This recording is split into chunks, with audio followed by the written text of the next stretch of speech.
Hello, hello. Happy Friday, everyone. Happy Friday. I'm Dr. Nika White, your host of Intentional Conversations. My pronouns are she, her, hers, and I am super excited to welcome each of you to today's podcast. We are just giving it a moment or so, as we normally do at the top of the hour, to allow all of our guests to get settled into this virtual space. We have folks that are joining us via live on LinkedIn, and also some folks that are here live as part of our Zoom VodCast community. And whichever way you are joining us, we are very appreciative. We know that you could be doing many things this Friday during this hour. The fact that you have decided to spend it with us is very humbling, and we do ensure a great discussion, rich discussion. Cannot wait for you to meet our guest co-host. If you are not familiar with Intentional Conversations, this is a vodcast that is brought to you by NWC, Nika White Consulting, where we intersect conversations of diversity, equity, and inclusion and belonging with leadership and business. Want you to know that closed caption is available today for those of you that may benefit from that, so certainly make sure that you're leveraging it. Also want you to know that if you're here live, cameras are not required, but they certainly are encouraged. We love, love, love to see smiling faces. And so if you feel inclined, have those cameras on. And if not, and you're just here in an auditory capacity, that is great as well. I want to invite you to go to the chat if you can, or go to the comment section if you're joined by LinkedIn, and let us know where you're joining the conversation from. It is always a pleasure for us to see where our community is representing in terms of the geographies, and we tend to have folks from all over. So place into the chat or into the comment section where you are joining the conversation from. And if you also feel inclined to share your LinkedIn information, that is your way of letting this community know that you value and are open to members connecting with you in that way, which is a great way to continue to foster and cultivate relationships among this community beyond this hour of time. So I'm seeing California represented, Amsterdam represented, North Carolina, both Charlotte and Asheville represented, Chicago. What a great group. So once again, this is Intentional Conversations VodCast, and welcome. We're so glad you're here.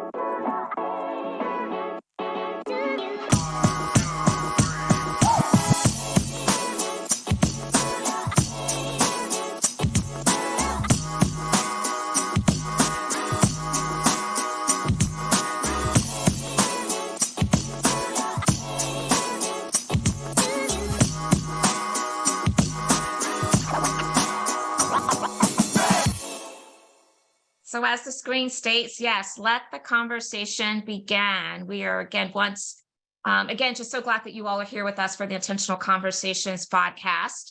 I want to give you a little bit of information about what's going on this month. We all know that, of course, it's Women's History Month, but what many of you may not be aware of is that it is also National Developmental Disabilities Awareness Month. And so at NWC, we really do believe in disability inclusion. So this is our way of making it known that we all need to make sure that we're providing the support where needed to people with disabilities so that they can show up at their best in whatever environments and spaces that they dwell. Also want to remind you that we are still in this midst of Amplifying Inclusion Uncomplicated launch. That is book number 3 that I released earlier this year. It's a transformative guide to help people simplify DEI in partnership with my publisher, Forbes Books. It is available on Kindle, on audiobook, and in hard copy. And right now, for a limited time, you can get it for $1.99. That's right, less than $2 on Kindle while supplies last. So we'll be ending that promotion relatively soon. But if you act quickly, you can get your copy for $1.99.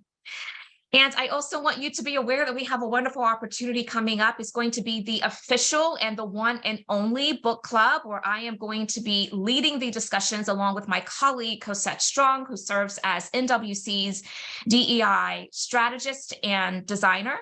And this is an opportunity for us to really just delve in deeper into the concepts of the book. So think about your traditional book club, where we in community will be talking about and processing together all of the different constructs that showed up in the book. So hope that you will join us for that.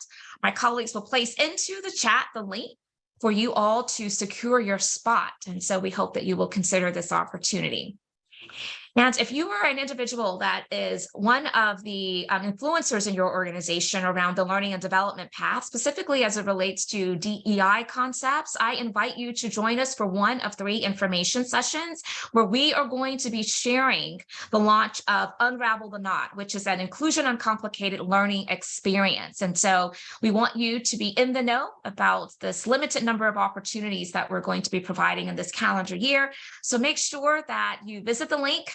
We'll place it into the chat. It's also on the screen, and sign up for one of the 3 options based upon your availability. And we'd love to dig in deeper about what this experience entails and how you can bring this opportunity to a cohort of leaders at your organization.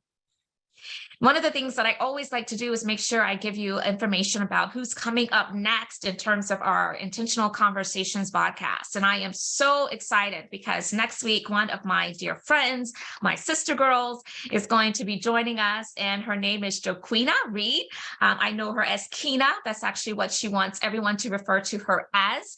But she's going to be joining us on Friday, April the 7th. And our conversation will be Repair to Justice and DEI in the workplace. Because if you have not already concluded this, justice is the goal. It is the outcome, right? We're going to also be talking about anti-Blackness, divestment for whiteness, and Black wisdom keeping. She is amazingly knowledgeable, and I cannot wait to be in conversation and community with Kina. So make sure you're marking your calendars and that you will join us on April the 7th. Now, for those of you who are new to our podcast community, you know that I always take time to provide a formal introduction of our guest co-hosts. I want you to know all of their credentials, their accolades, how they show up to this space. And so I'm going to read Francine's bio right now, and then I'm going to invite her to unmute herself and share with you all in her own way.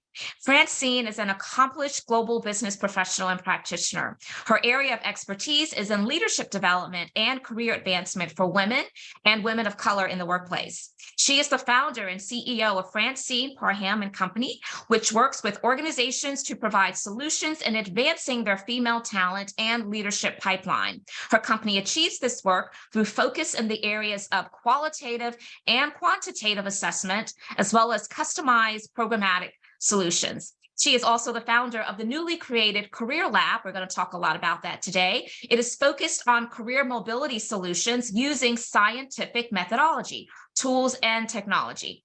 Along with partnering with organizations, she and her team also focus directly on helping women and women of color in the workplace with their professional development. Her company offers the Sharpen Your Skills professional suite of programs and events to businesses for their female talent. Francine is a recently published author of Please Sit Over There, How to Manage, Power, Overcome Exclusion, and Succeed as a Black Woman at Work. And that is actually published by Barrett Kohler Publishers, Penguin Random House, and that was released August of 2022. She speaks publicly, sharing her lived experiences as a global executive, discusses the often implicit skills that she knows are important for career advancement, and the role that leadership within organizations are accountable for in helping their women and women of color talent to navigate successfully to achieve their career advancement goals. She has been cited in various published books as well as articles as a thought leader. Her career spans over 2 decades, and she has worked in multiple industries, with her last assignment as a global executive and vice president of human resources for Johnson & Johnson. She worked for the General Electric Company in the capacity of vice president prior to Johnson & Johnson. Upon completing graduate school, she worked for General Mills in various roles. She holds 2 master's degrees, one from the University of Illinois and the other from Columbia University as a Stabile Investigate Fellow. And I want you all to take to the chat, go to the comments if you're joining us live by LinkedIn, find those emojis, whatever, but let Francine know how much we appreciate her being here with us today to share as our guest co-host. That is so important for us to make sure we are acknowledging the time and her willingness to share. And so we are so glad to have you here, Francine. I am going to bring you into the spotlight, and I'm going to invite you to unmute yourself and to share with this community in your own way. What are some other things maybe that I did not share through your bio and through maybe even your LinkedIn profile if someone were to go there, that helps us to connect deeper with you, and share that with us right now at this time. Welcome. Why, thank you so much, Nika, for having me. I have never had my entire bio read, so thank you so much for that. Because, at the end of the day, we often talk about the fact that we don't tell people our story, or we don't share those things that we have accomplished. And you know what? It's okay to brag. I tell people, and Okay. I've heard that you need to brag about what you do and who you are. So thank you for bragging about me. I'm so Absolutely. And excited about listen, that. I'm not bragging, I'm flagging. It's only if it's not bragging if it's true, right? So I'm just flagging all of the great success and accolades and credentials that you have earned. And I want this community to know how in which you're showing up to this work. It's not because you're coming just with some hypotheticals, but you're deeply ingrained in this work. And we value that. So Yes, very much yes. appreciate you. Well, thank you so much. Thank you for sharing that. I received that feedback and I accept it. So you had asked me a moment ago to share something that individuals may not know about me. So Yes. one of the things that people, they tend to see a lot about the career that I have. Obviously, they see about the work that I do, but there's another side to me. I'm actually a parent. And so have been a parent. And I tell individuals, I tell those young mothers that are out there, or to be mothers, if you will, that I was a mom. I was 19, I turned 20.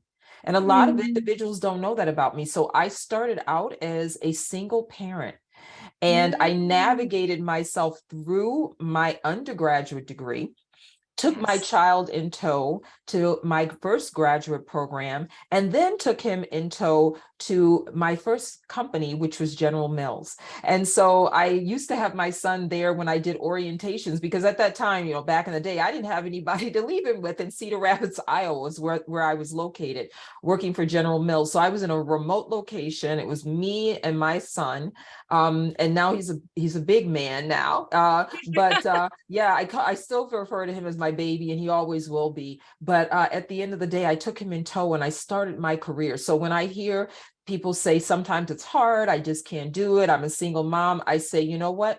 It can be done. It can be achieved. And look at where I am and where I've been. And it's been an amazing journey. But a lot of people only see the career side. They never see that Yes. personal side. So that's something most people don't even know. I think this is like the first time I've ever shared this. I usually have like one sentence at the bottom of my bio that says, and she's a mother of an amazing son, and it's one period. But they don't know what that amazing son has been through with me, which has been the journey of my career.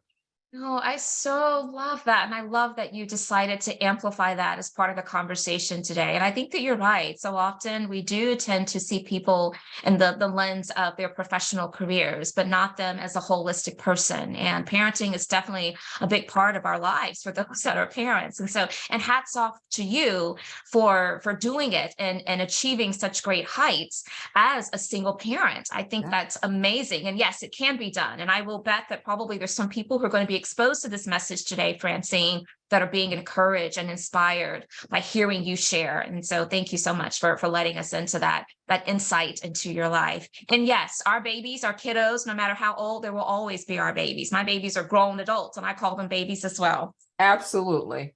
They're ours Great. forever. Great. So let's jump right in. I want to talk about Career Lab because I know that that is something that has been really important for you and your work in terms of seeding opportunities for women to be well equipped, particularly women of color. So unpack that for us and also give us a little bit of insight as to why, from your vantage point, Francine, accelerating Black women in the workplace is critically important to you. Sure. Well, the Career Lab is actually a research platform that I launched not too long ago. I want to say about 3 or 4 months ago. So I'm super excited about it. The Career Lab is serving as a catalyst for the book that I wrote called Please Sit Over There. I came to the conclusion, and I found out that there were a lot of things that were written about us, but there was very little research written about us. And Mm, when I talk about that, Nika, I speak of research that exists in journals, right? In yes. management journals and things. It doesn't exist. And when I tell Yeah. people that, they're like, wow, but they say, I'm not surprised, Yeah. Yeah. So there's a lot of things that have been written. There's a lot of reports that are out there. There are a lot of, groups and things like that that are involved in this body of work, but they tend to aggregate and they look at women as a whole. We speak of women of color as a whole. And there's a lot of monolithic talk, as I say. And, for me, at the end of the day, this is really about the disaggregation of information and data and looking at this in a very different way. I think that we have many approaches out there from a DE&I perspective, but I want to add this other piece or other component where we truly look at things from a scientifically based perspective. We think about the tools and technologies that we can use to unpack this challenge that we have. And, listen, Black women specifically, I am one. So I understand this. We are the most, impacted and, impacted group, I would say, in the corporate sector. And so that's why I wrote the book. I wrote the book not only, because of that, but also because I felt that I could, lend my perspective as a Black woman, and not only just to Black women, but to all women, and more importantly, to their leadership. Because this is not, this is not something that we should be doing alone. And this is not something that we can achieve alone. And what we often forget is that there's another side called accountability of our leadership and the organizations in which we work. And so the Career Lab is a consortium I'm hoping to establish of organizations that are interested in tackling this, topic of women, of career mobility in a very different way. And the first body of research that we are going to focus on is Black women. So we're going to go in, we're going to focus on it. The book that, as I said, is the catalyst for that. And I'm just super excited. I've got some amazingly smart, talented women that are in the scientific field that are interested in this work and are going to partner with me. I'm by no means an expert from a scientific perspective, but I got some rock star women that are supporting this work and will be a part of it. So stay tuned for more. No, we look forward to learning more. And I love the fact that you're starting with Black women, because like you, I certainly believe and want to amplify as many opportunities as I can that Black women are most disproportionately negatively impacted from a workplace perspective. And we need to lean into that and to avoid some of the whataboutisms, if you will, when we have data that drives that really informed decision to start there, not to end there, because again, there's so many other communities that certainly are deserving, particularly marginalized communities that are deserving of lots of very strategic initiatives and support for their unique challenges. But yeah, I'm all about amplifying the opportunities for Black women. So thank you for that. So you referenced your book, and of course I referenced it in your bio as well. And we have placed into the chat for this audience to go get the book. Please sit over there. But in your latest book, you state that understanding power is key to career advancement. So my question to you, Francine, is why is it important for Black women and just women in general to understand how power affects their career advancement? Sure. Well, the definition of power, first of all, when we talk about power, it has negative connotations. So it's, people saying, okay, I'm more powerful than you. I can marginalize you. I can tell you what you need to do, where you need to go, where you need to sit, for example. And, it's a misnown. I would say the definition, Nika, is misunderstood. Right? Because power can be used for good and it can be used for bad. Absolutely. And there's a continuum on that. I speak of it from the perspective of being able to use it for good, obviously. And it is simply by definition, if you look it up, the definition of power is one's ability to influence. Right? So when you think about your ability to influence others to achieve your goals in the workplace, that's all I talk about. That's what I believe. That's what my book is all about. And that's how I was able to really navigate through the workplace. I mean, for example, we all know that the first step in any career that you have is being able to do your job and doing it exceptionally well. Okay. But we know that only doing your job and doing it exceptionally well does not lead to your career advancement.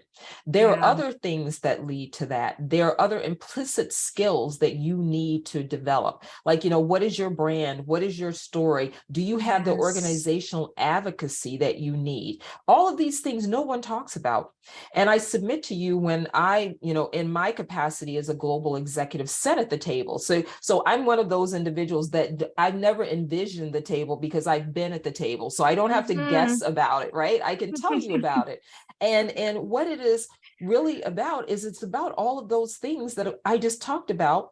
And because we figured that, if we're talking about you as a group of leaders, you already do your job exceptionally well. That's a given. Now, what are the other things that you bring? What are the other skills? What are the other things that we see and the possibilities that we see in you that we can envision you or can position you or place you, better yet, to be that executive or to be that leader or whatever the case may be, to help you move the agenda ahead for the business. So your ability and the power that you have in the organization to yield that, so that people know who you are, so that they want to sponsor you, so that they want to advocate for you.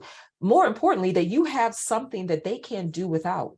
You got some social capital that they're like, wow, Nika has this and we need this for our organization.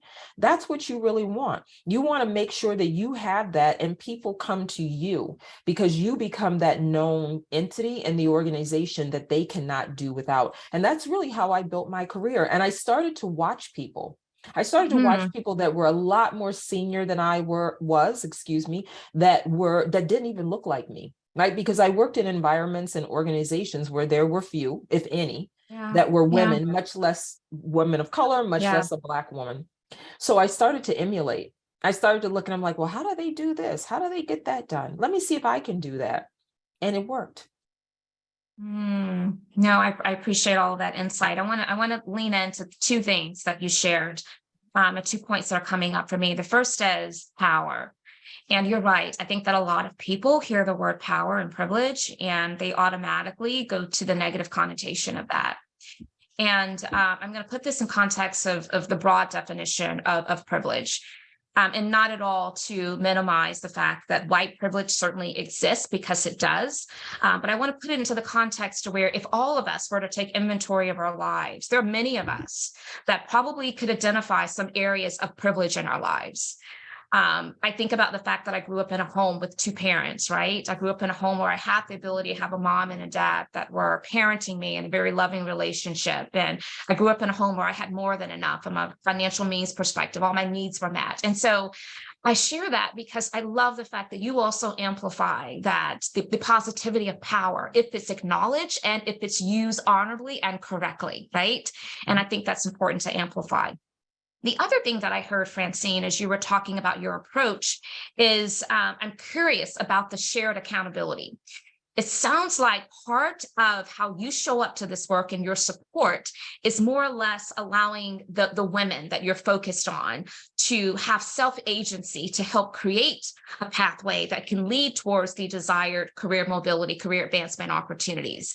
What I want to shift and talk about a little bit now is to get your perspective on how do we ensure that there's also a parallel path where the organizational leaders and influencers and stakeholders have bought into this notion that there is some accountability on their part as well in terms of the structure of the organization, the culture, the policies, to help also create those upward opportunities? What would you say to that, and how do you like to advise organizations who need to lean in more to that as an opportunity?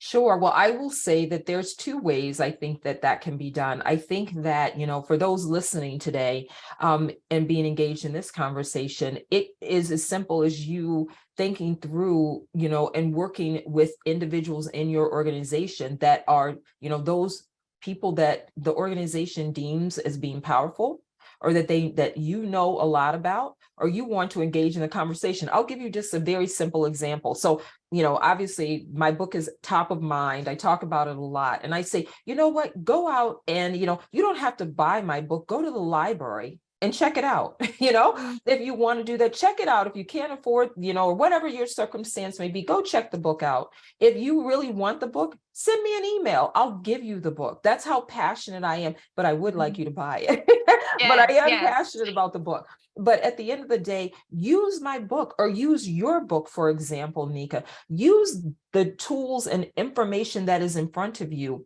as a catalyst for a conversation. Imagine sitting down with your leader and saying, "Hi, Nika, you're my boss. And I just read an amazing chapter in this book. And I want to have this conversation with you about it because it pertains to my career. And I know that you support my career. I know that you want me to advance, and I know you want me to be the best that I could possibly be. Could we please engage in this conversation?" What leader is going to say no to you? Yeah. Okay? What leader is going to say no to you if you identify who those leaders are in your organization and you get on their calendar and you say, you know what, I had this conversation, I've had this thought, I want to share it with you. And it does sometimes take a little courage, and it does take sometimes a little time, right? But you can do that. It takes that effort, right? So you have to, you first of all have to strategically think through who you want to talk to, and then put yourself out there, but in a meaningful and purposeful and strategic way.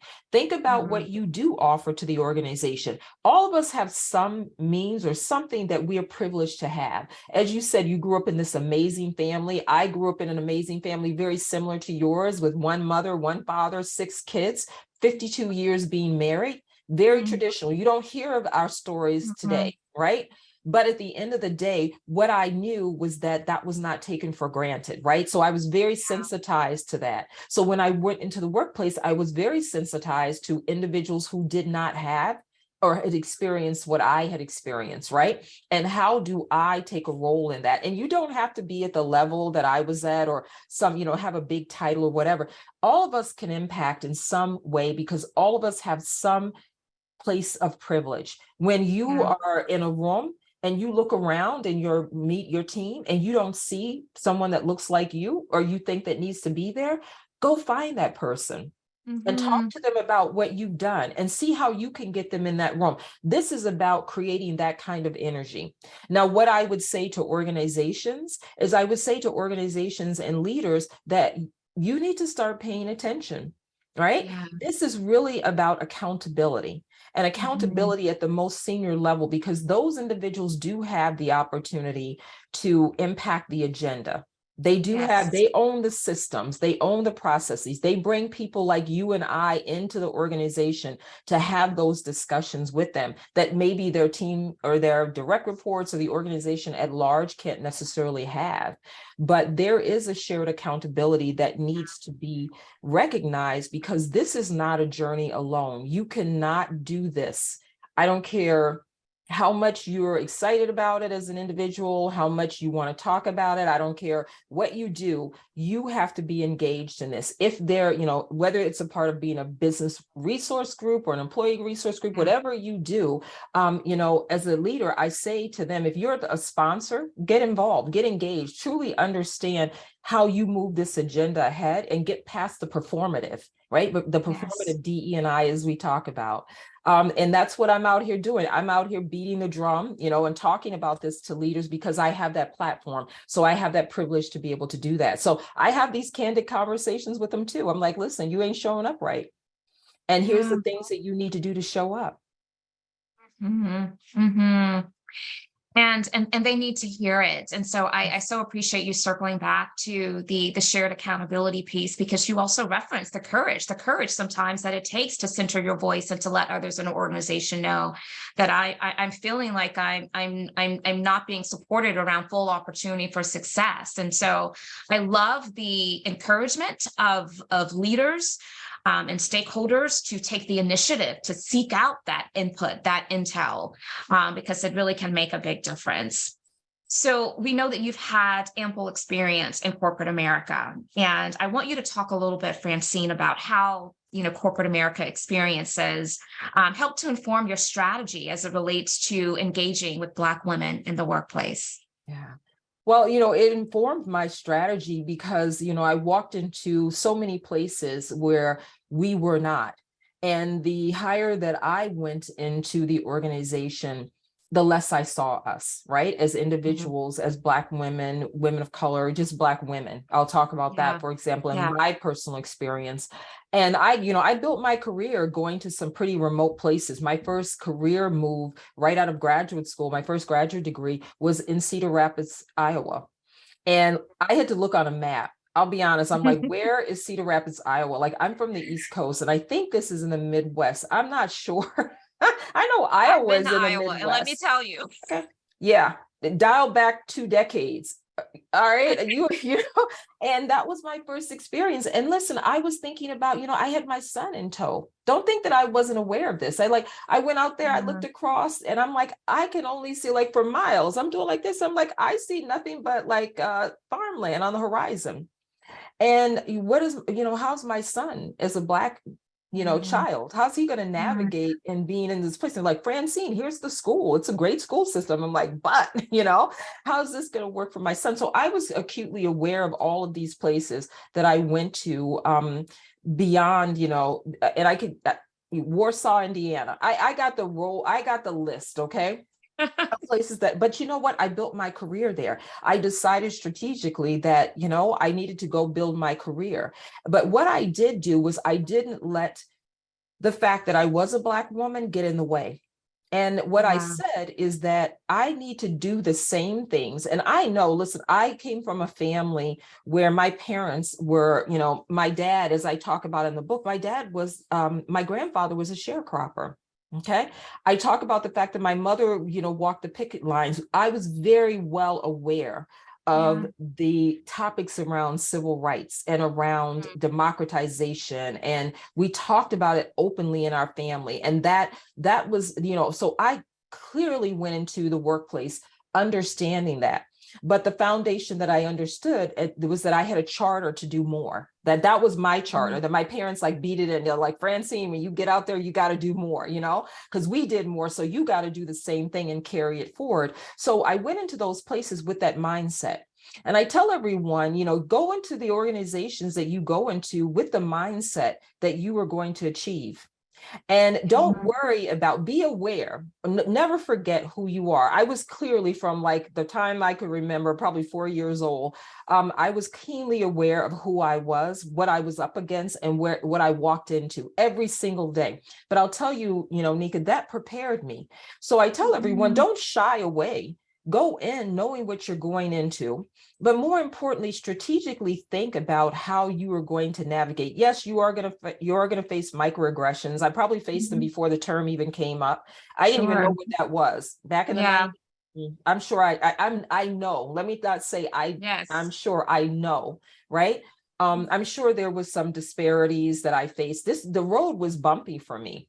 But at the end of the day, I was steadfast and determined. And what I did was I aligned myself with people that I saw that were doing what I wanted to do. And that was clearly to advance. I clearly wanted to, from the day I walked into corporate America, I clearly knew that I wanted to lead. And I made no bones about it. So I made sure that, and I tell everyone to make sure that your voice is heard in the right vein. It's not running around and screaming and saying, hey, give me because, but it's about being strategic, being thoughtful, and anchoring your voice and having the voice around what you want to do. Because see, when they come to you with something that you don't want, then you get to play back the tape and say, but didn't I have this conversation about what I wanted to do? And tell me how this is preparing me. Thank you. But tell me how this is preparing me for what I ultimately want to do, because I've been talking about it and talking to you about it. So can we have that conversation? Yeah. That's about the power. That's about yielding the power and having the right voice, having the right tone to position you to move forward in your professional career. I love that so much. I think that part of how you're showing up today is through motivation and inspiration, because I'm sure that there are a lot of women who are going to be exposed and they're sitting back thinking, of course, I want to lead in my organization. Of course, I have aspirations, but they just don't know how to articulate that to where the support then is provided to them. And I love the fact that you gave emphasis to it starts with the mindset, right? We have to believe that, we want to achieve and that we can lead in that organization. And I do believe that. It reminds me of some years ago, I did a talk that was all around, are you going to be the victim or the victor? Right. And I think that mindset really helps prepare us for digging in and doing our part to be intentional to help set ourselves up for success. Not to say that there's not a responsibility, again, on the organizations in which we plan ourselves in, because we have talked in length about how it is very much important for that shared accountability, but it also starts with us, right? So I am really enjoying this conversation, Francine. So when women feel like, I know that I've experienced this, but sometimes women feel as though in order for me to create that, those upward mobility opportunities, I have to assimilate. And what I heard you say, Francine, and I'm paraphrasing here, is that we have to be authentic to our voice. We can't lose our voice, even in the midst of our ambitions and desire to have that upward mobility. So how does one do that? How does a Black woman do that in corporate America? Yeah, I mean, first of all, I say to individuals, understand the environment that you're in. So I talk to a lot of women about understanding the culture that they're working or walking into and working through, because it is a navigation. So understand that and understand how your voice can show up. Like, a lot of the work I talk about, Nika, is really about being strategic about your career. Like, I'm not very reactive. Like when things happen, at the end of the day, it's because, or when they happened to me, it was because I spent a lot of time planning. Even my career that I have now, owning my own business and connecting with people, etc. I spend a great deal of time thinking about it, and thinking about how do I strategically do this and how do I show up? And I would say to women, listen, and what are the voices in your organization? That first of all determines if the organization is the right place for you. Because here's what I do know. Every organization is not for everyone. And so if the organization is not for you, why are you there? I often say, why do you wait to be unhappy? Because it's a foregone conclusion.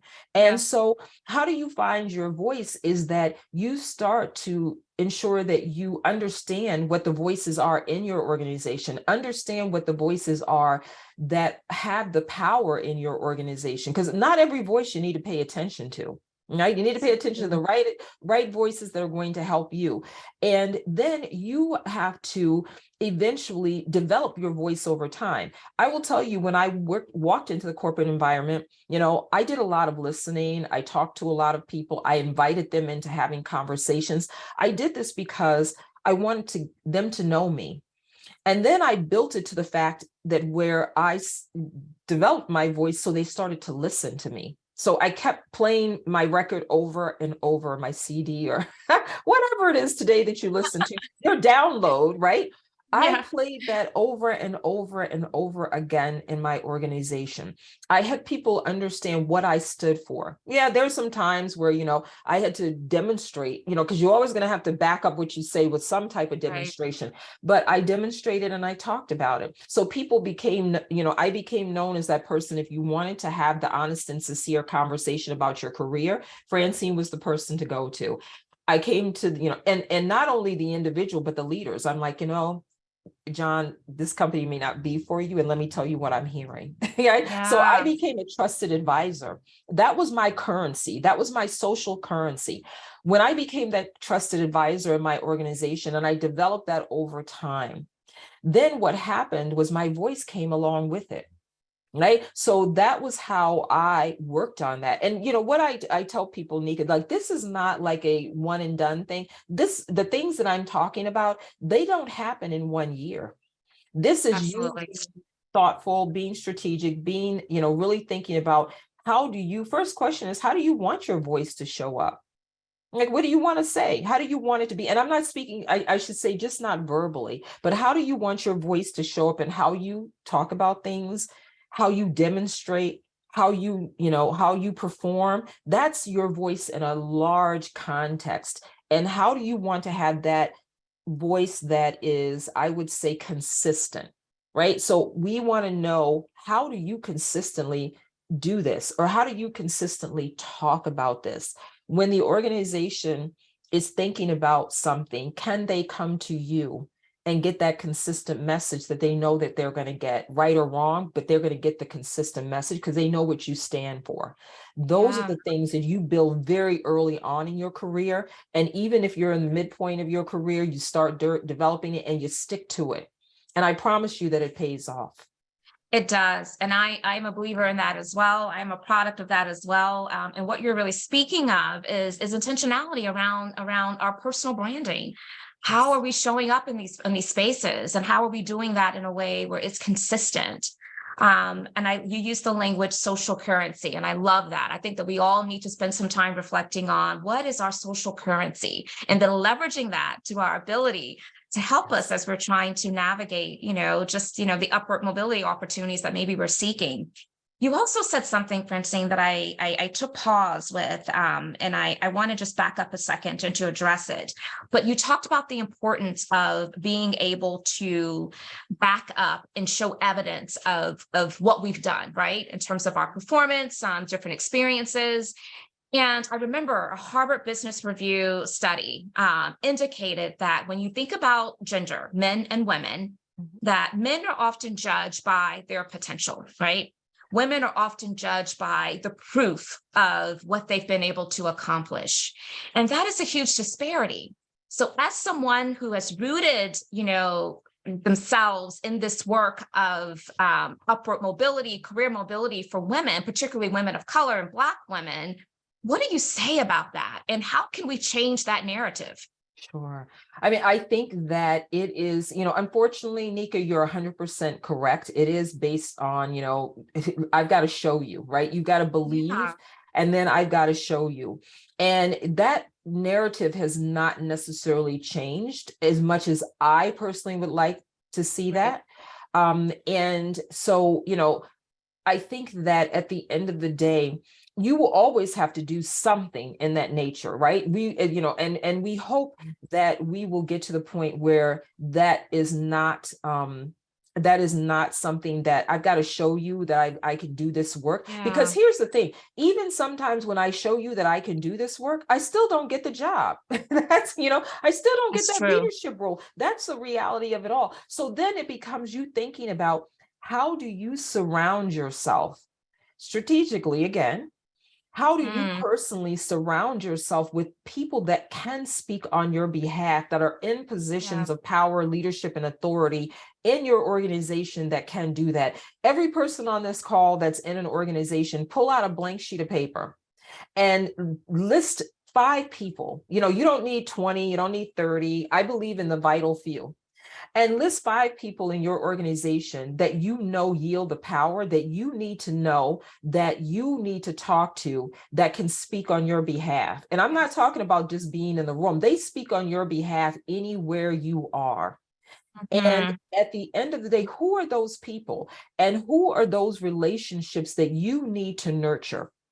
Because then it becomes, when someone says, well, I was thinking about, Francine, and Nika's like, I know her. And she's good. And I would support her doing this work. How do you know her, Nika? I know her because I know her and I'm powerful. I'm making that up. But you know what I'm saying, Nika? Yes. And they're like, yes. oh, well, yeah, Nika, you're right. Let's give Francine a shot. We've seen this in play in our corporate background. We've seen this happen, and it's a conversation. And they don't know anything about, David, John, whomever the case may be. But because of the weight of the person that's speaking about them, they're like, if John said it, it's done.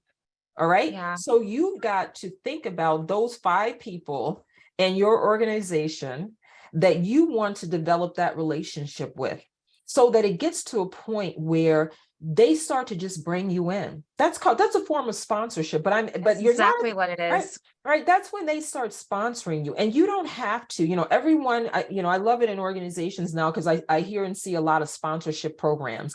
And I often say, well, that's great. Most leaders are never going to say, I don't want to sponsor someone. Like that would kind of Mhm. be a faux pas on them as a leader. Right. But here's the deal. You want someone that is going to sponsor you, that believes in you. I don't want someone matched to me that thinks I'm okay. Okay. So So I'm going true. to go out and I'm going to work on getting some sponsorship, and maybe I'll go back and like tell the program, that I'm a part of this, but I'm going to work on going to get that. And that's what you have to do. This is, you don't have to have a lot of people talking about you. You have to have the right people talking about you. And over time, it becomes less and less about your performance. And you start being the individual that they say, give Francine, give Nika the opportunity to do this. Oh, better yet, what are we going to do to ensure that she doesn't fail? I've been in those conversations too, right? They're like, Yeah. oh, you know what? Francine isn't quite, she isn't quite ready, but let's set her up. Let's make sure we set her up to fail. I mean, to succeed, excuse me. Let's set her up to ensure that she succeeds. Oh, hey, John, can you get behind this? Done. Oh, Scott, can you get behind this? Absolutely.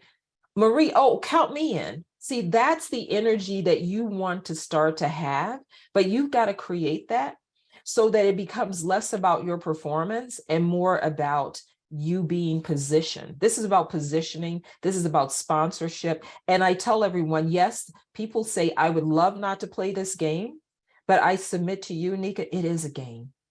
And as soon as you understand the game and how to play it in your organization, I fundamentally believe you can then get to a position where you change the game.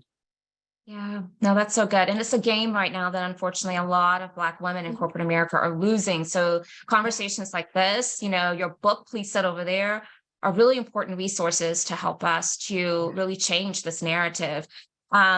So two takeaways for me so far is that we all need to understand what is our social currency. We all need to make sure that we are aligned with the vital few in our organizations, right? And make sure we're cultivating those relationships.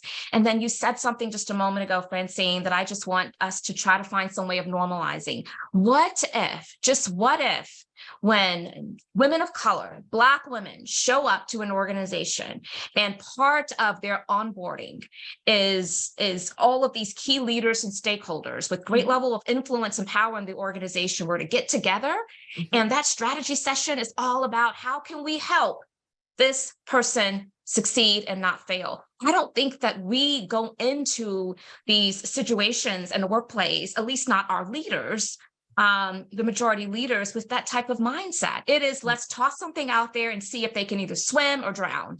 Correct. But let's be proactive. That's what I'm loving about what you're saying, is that how can we normalize being more proactive about what can we do to set this person up for success? And so often that is not the posture in which I feel like a lot of organizational leaders will take. And I think that's a shame. I want to normalize that. Yeah. We need to make that a strategy. Listen, it should be a strategy. And for those that may be listening in these, into this conversation, walk in the door or walk in the room and say, you know what, I saw that there was a new leader here and she happens to be like me.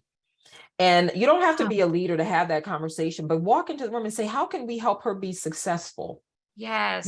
I remember when I started, I was at Johnson & Johnson at the time, and you get all the big announcements. And what I personally did, I had a woman at the time, she was an attorney in a firm. She was coming from a firm, coming into our corporation, and she was a Black woman. Do you know what I did? I got on her calendar. And I said, hey, I just want to introduce myself to you. I want to let you know that I'm over here on the operational side. I know you're on the functional side, but you know what? You can count on me. And everywhere I went, I started talking about her. I'm like, do you know that we have this is amazing, right? So if you are in a position of power, but you're not necessarily one of the ones making all the decisions, you can create some energy around some new people coming in. If you absolutely have the can. opportunity to, work in or talk to your recruiting group or your talent group, talk to them about how are Black women onboarded in your organization. These are non-threatening conversations to have. You're not talking about yourself. You're saying, I'm just curious, like, how can we better onboard? I just saw, Nika introduced to the organization.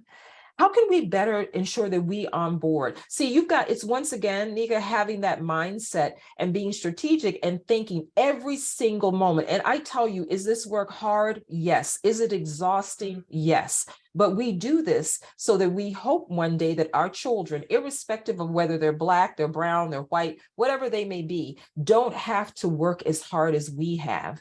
And especially as Black women, I'm working hard on behalf of, women of color to ensure, Black women in particular, to ensure that they don't have to experience what I did 20 years ago. Right. Okay. So Right. how can we do this? And when we are talking to leaders, or when I'm talking to leaders, I'm saying, what are you doing? What are you doing? How can we better do so? I'm asking all the inquisitive questions. And here's some suggestions that I have, because here's what I know. Never bring an issue to the forefront that you don't have a solution for. I learned Yes. that a long time ago. I don't care what you're talking about, who you're talking to, internal, external, whatever the case may be in your organization, outside of your organization, bring a solution. Because when you just come to me, I remember being a leader, an executive, and when someone came to me and they just said, well, Francine, this ain't working. And I'm like, so what are you thinking about? And I'm Right. asking you, what's your Exactly. thoughts? How Yes. can you help Yes. solve this? Because you bought it, you just don't get to put it on my lap and walk away. I And totally so, agree. And yeah, I let's totally do that. agree. Let's do Know that. what you're solving for. Yeah. Know what Know you're what you solving for too. Yeah. absolutely. I often present that question just during discussions, team discussions. Okay, what are we solving for, team? What is the Yeah. issue? What are we solving for? Yes. And we've had a facilitator of some of our organizational effectiveness, health kind of activities to share with us that an issue being brought to the fore is half solved by the way in which the issue is stated and Yes. described. And so know what you're solving for, and know what your thoughts are. What are your perspectives? What are your solutions potentially to that, that issue? So I love all of that. Yeah. And bring Okay. those solutions forward. Don't let them just sit in your group. Yeah. If there are a group of 5 Black women that are in your organization and you're talking about a solution, have a solution and figure out how you can move that forward. Like who can you talk to? Who can you engage in this conversation to be able to make that change? And on the other hand, I'm saying the same thing to leaders. Once again, back to the accountability piece we talked about, I'm saying to them, if you don't know, see, here's what's not acceptable to say is that you say, I would love to do this, but I just don't know how. And I say to them, well, do you have anyone that looks like me in your organization? Yeah, I do, Francine. Well, have you ever thought about just asking them? Yeah. That's simple. Yeah. Again, that is shared accountability. How are you getting proximate to the lived experiences, the Yes. challenge, so that you can have an answer to how?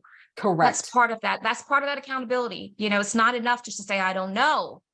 So I love that you're bringing that to the conversation. Okay, we are getting close to the top of the hour, and I have not transitioned yet to take any curiosities or questions that this community may be holding. And I want to do that now. So if you have a question or a comment to contribute to today's conversation, I would love for you to let me know that. You can do so if you're part of this live Zoom community by using the raise hand feature, and I will invite you to unmute yourself and to share.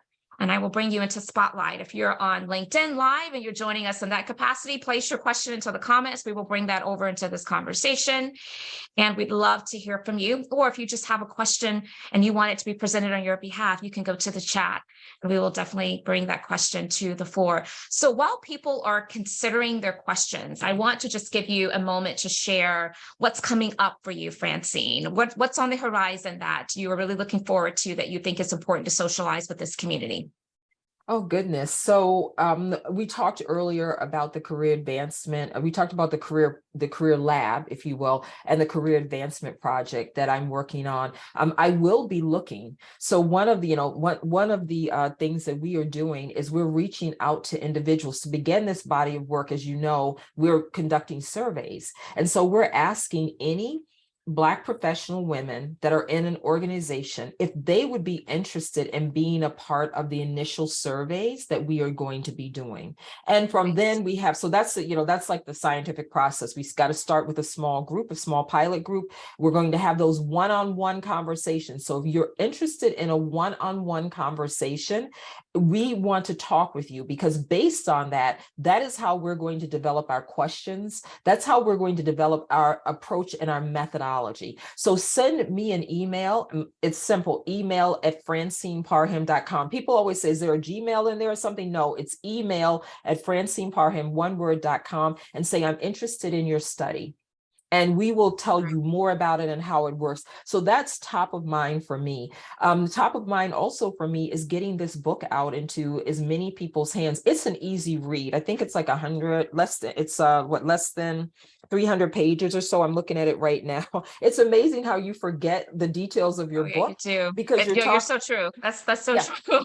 People don't understand, by the time, this book came out, right? This little small, less than 200 page book, it was like a year in the making, a year and a half. So for me, the book is like 2 years old. Right, exactly. Yeah, same for me. I've been in some interviews and they're like, well, you said in your book. I'm like, oh, I did? Okay, yeah. Well, let me remind myself. Yeah, I did say that. This it's like, what page was that? But please take the moment, and it's not just about reading, but grab it, read a chapter that sparks your attention, and go to your leader and have a conversation and say, I want to share something with you that I found out. Can I get your reaction on this? See, this, once again, Nika, is about moving the agenda ahead. I'm 100% on moving the agenda ahead. So between the career advancement project that the Career Lab is a part of, my book, that is what I'm laser focused on. And once again, it's what I've been talking to everyone about. It's about being intentional. It's about being focused. And it's about deciding that you want to make it happen. And I tell the little side note for those of you that are in LinkedIn, if you go back, I think day before yesterday or something, I wrote a post on my book being in the window of the iconic flagship, right? Yes, I had that vision in my head before I knew the gentleman who helped me get there, a gentleman named Cal A. Hunter, who is a leader at Barnes and Noble. I used to walk by that window every single day almost in my job. And I said, you know what, one day I'm going to have a book there. I didn't even have a book written. I didn't even have a topic. I said, that's a pretty cool thing to have your book featured. I'm like, that's what I'm going to do. I worked and worked and worked on that. The book written, worked on developing the relationship, nurturing it, all that good stuff. Today, my book is in the window. Yes, it's in the window. It's in the window of millions of people, one of the most iconic buildings on Fifth Avenue. So this is about being very intentional about what you want to achieve. And I promise you, you can, if you get the right people and think about how do you enroll them. So I'm excited about that. And I'm being intentional and talking to people about that as well. And I'm so honored to acknowledge Mr. Hunter and the work that he has done quietly for years in the publishing industry, by the way, in which many of us, people of color, especially Black women like you and I, don't exist. We don't even have a voice. So absolutely. Well, there is a question that came in, so I'm going to try to give us some time before we have to close out for you to address this question. It's coming from Terry Keaton in our audience today. Hi, Terry. A friend of the VodCast, often visits with us, but other than reading your book, and he's ordered your book, he says, but here's his question. As a white male CEO, what are some thoughts on effective ways for me to more proactively be a catalyst for women in my organization to better voice their ambitions, questions, and concerns? Wow. Well, I see you, Terry. I'm looking at the screen. So thank you for that question. There we go. So, Terry, you're the ultimate power holder. So but you are. But at the end of the day, you have the ability to create that dialogue. And I think with your leaders, because when I really wanted to get my leadership team involved, I involved them in terms of saying, here's a challenge we have, to Nika's point. And you know what? This is something I have a lot of energy around. And I think it's super important. Like, don't you guys agree? Of course, they're going to say yes, right? And what you want to say is, so how do we once again solve for this? How do we start to do this? How do we, for example, begin the stories? How do we start the storytelling? So I sometimes work with organizations and their leadership to think through, how do they start to tell their stories? And when I talk about that, I don't mean it in the context of like, I graduated in 1985, I went on, right? What I'm talking about is telling your story of how you got to where you are. I'd love to know your story. How did you become the CEO? How did you become the leader? How did you intentional? And it wasn't like I was in the right place at the right time, talking to the right people. People say that all the time. And women in particular say that. They say, oh, well, everything, the stars, the moon, the sun was lined. And next thing you know, I was a vice president. It did not happen that way. Okay. And I tell them, I'm like, let's roll that back and let's think about that. But at the end, I think that, Terry, there's truly an opportunity for you to create the story and to challenge your organization and its leaders to start telling their story. The only way that you help me as a Black woman in the workplace is understand what your story is. And your story sure isn't how you shifted the market, how you've done this or ROI. Your story is your personal story of how you got to where you are. And that's super important because it gives me hope. It gives me the ability to understand how you did it. And it positions me because now you know me, because I'm like, oh, hey, Terry, thanks for telling me about your story. Can we talk some more? I hope that's helpful. Fantastic. Well, we are out of time, but Francine, I want to just, on behalf of this community, extend great appreciation for you sharing with us today. Great nuggets, great wisdom. Everyone, please go and get Francine's book. We have shared it into the chat. Please sit over there. And we would love for you to take her up on her offering. If you're a Black woman and want to be a part of the study that's coming up, make sure that you send that email off so she can add you to that list and be in touch with you. Wishing you all the best. And we have to come back maybe after the study is done so you can share some of the takeaways from it. We would absolutely love that, Francine. Thank you kindly for being here today. Thank you. Thank you for having me. This was amazing. And thank you to all the individuals that are listening in. And just, I'm active in LinkedIn. So always, if you send me a note, as Nika knows, I personally respond to you. I have a team, but I personally respond to people who take the time to respond to me. So thank you, everyone. And thank you, most importantly, Nika, for inviting me onto your important platform. So well needed. Absolutely. Happy Friday. Have a great weekend, a safe weekend, and be sure to join us back here next week for Intentional Conversations VodCast, where again, our guest co-host is going to be Joaquina Reed. Great conversation. Look forward to seeing you then. Take care, everyone. Bye-bye. Thank you. Bye-bye.